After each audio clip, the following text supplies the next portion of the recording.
अशुद्ध रहेगी।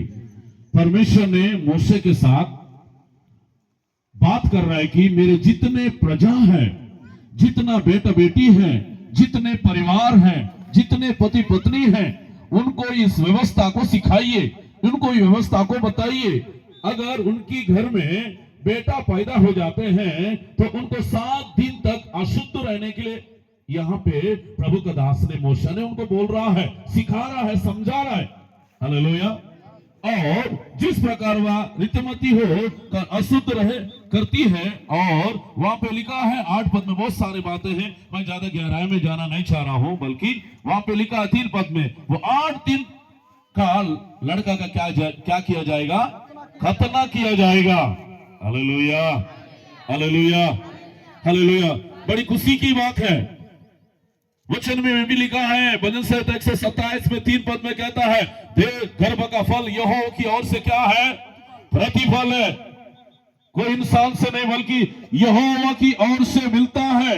गर्भ का फल संतान, चाहे बेटा हो जाते हैं चाहे बेटी हो जाते हैं, तो परमेश्वर ने हमारे लिए एक संतान देता है, एक इनाम देता है, एक गिफ्ट देता है। वो गिफ्ट को परमेश्वर की राज्य के लिए हमें तैयार करना है। हालेलुया, हालेलुया, हालेलुया। और एक वचन में लिखा है, गिनती किताब 6 अध्याय 10 पद में पढ़ेंगे। गिनती किताब 6 का 10, वहां पे क्या लिखा है? 8वें दिन 2 पंडुक और कबूतर की 2 बच्चे मिलाप वाले तंबू के द्वार पर याजक के पास ले जाए। याजक लड़के को पाप बलि और होम बलि करके उसके लिए प्रायश्चित करें। हाँ, जब भी आपके घर में बेटा हो जाते हैं, पुराने नियम के अनुसार अगर देखे जाएंगे तो वहां पे लिखा 8वां दिन वह 2 पंडुक की कबूतर के 2 बच्चे मिलाप वाले तंबू के 2 द्वार पर याजक के पास लाए। हालेलुया। जब भी हमारे घर में बेटा हो जाते, चाहे बेटी भी हो जाते, वचन में नया नियम में भी है, पुराने नियम में भी है। हालेलुया। तो प्रभु का दास को बुलाकर हमें क्या करना चाहिए? परमेश्वर की भवन में ले जाना चाहिए, याजक का पास ले जाना चाहिए। किसके पास ले जाना है? प्रभु का दास के पास ले जाकर उस बेटा को, उस बेटी के लिए दुआ कराना चाहिए, प्रार्थना कराना चाहिए। वहां पे और लिखा है 11 पद में, याजक एक को पाप बलि, दूसरे को होम बलि करके उसकी प्रायश्चित के लिए, क्योंकि वह लोथ के कारण पापी ठहरे, याजक उस दिन उसकी सिर पर क्या करे? पवित्र करे। आमीन बोलिए। हालेलुया, हालेलुया, हालेलुया, हालेलुया। प्रभु के लिए जोरदार ताली बजाइए। पहली बात है, बेटा पैदा हो जाते हैं, परमेश्वर की दासों को भुलाकर क्या करे? उनको 8वां दिन में उसको पवित्र करे, शुद्ध करे। आमीन, हालेलुया। याजक को बुलाकर उसके बाद परमेश्वर की भवन में ले जाना चाहिए। कहां पे ले जाना चाहिए? परमेश्वर का भवन में ले जाना है। ले जाकर उस बेटा को पवित्र करना है, उस बेटा को अर्पण करना है, उस बेटा को प्रभु के लिए समर्पित करना है। यह परमेश्वर का नियम है, यह परमेश्वर का व्यवस्था है। आमीन। और बहुत सारी बातें हैं, लेकिन और एक वचन को पढ़ेंगे। लेवी व्यवस्था पुस्तक उसी का 12 का 6 में क्या लिखा है? पढ़िए।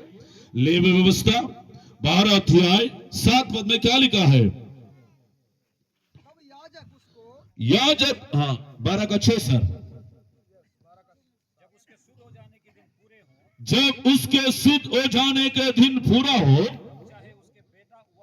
चाहे उसका बेटा हुआ हो, बेटी भी हुआ हो, वो बलि के लिए 1 वर्ष की भेड़ की बच्चा, पाप बलि के लिए कबूतर की बच्चा, पंडू की मिलाप वाले तंबू के द्वार पर याजक के पास ले जाए। आमीन बोलिए। चाहे बेटा भी हो जाते हैं, चाहे बेटी भी हो जाते हैं, परमेश्वर की भवन में लेकर जाना है। जोरदार ताली बजाइए। हालेलुया। कहां पे ले जाना है? परमेश्वर का भवन में ले जाकर उसको क्या करना है? यहाँ पे लिखा है पुराने नियम की बात है। नया नियम में भी अगर देखेंगे तो जब यीशु मसीह पैदा हुआ, पैदा होने के बाद 8वें दिन में भी यीशु मसीह को खतना किया गया है। 8वें दिन में प्रभु यीशु मसीह को नाम रखा गया है। 8वें दिन में प्रभु यीशु मसीह को प्रभु के लिए समर्पण किया गया है। Hallelujah, hallelujah.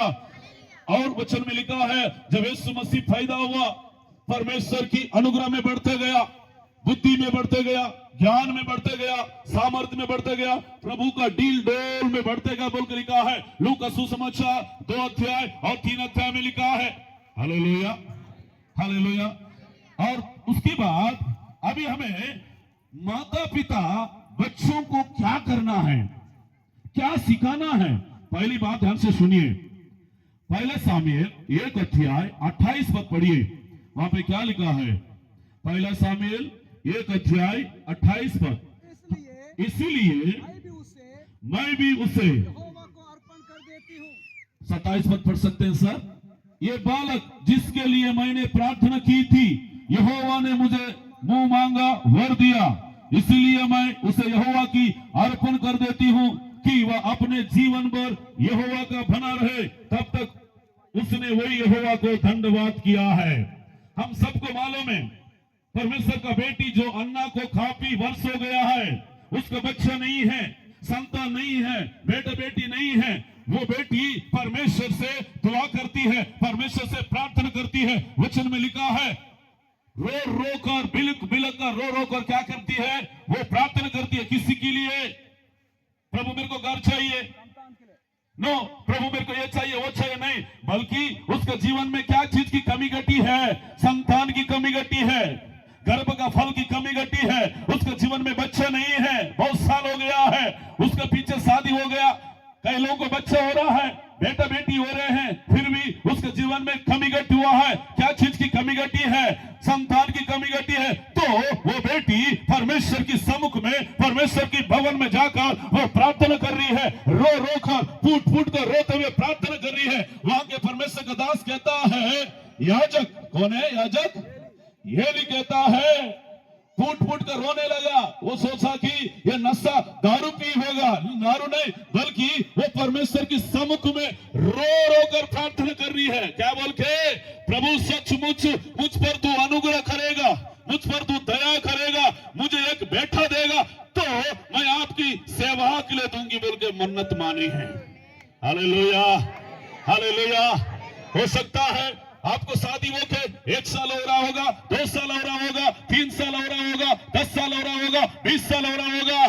परमेश्वर की वचन को सुनेंगे, परमेश्वर की वचन को मानेंगे, परमेश्वर से दुआ करेंगे, प्रार्थना करेंगे। जैसा परमेश्वर ने 100 साल के बाद प्रभु ने अब्राहम को संतान दिया है, इसहाक और रिबका को भी प्रभु ने संतान दिया है, याकूब राहेल को भी प्रभु ने संतान दिया है।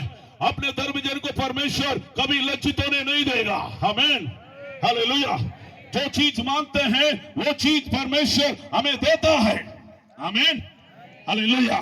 आपके अंदर में विश्वास होना चाहिए। विश्वास के साथ जाके क्या हो जाते हैं? मांगती है। हो सकता है कई बहन लोग निराश रहते हैं, सब घर में खुशियां है, जिस घर में बच्चा नहीं है वो परिवार कैसा रहता है? बहुत व्याकुल में रहता है। भले उनके पास धन दौलत सोना चांदी गाय बैल बहुत सारे प्रॉपर्टी है, बहुत सारे धन है, बहुत सारे दौलत है, बहुत सारे जमीन है, अगर बच्चा नहीं है तो वो जमीन कोई मतलब का नहीं है, वो प्रॉपर्टी कोई मतलब का नहीं है। बच्चा हमारे लिए सबसे बड़ा धन है। आमीन बोलिए। प्रॉपर्टी हमारा धन नहीं है, पैसा हमारा धन नहीं है, सोना हमारा धन नहीं है, दौलत हमारा धन नहीं है, नौकरी हमारा धन नहीं है, बल्कि सबसे बड़ा धन, सबसे बड़ा प्रॉपर्टी है इस संसार में हमारे बच्चे सबसे बड़ा प्रॉपर्टी है। प्रभु के जोरदार ताली बजाइए।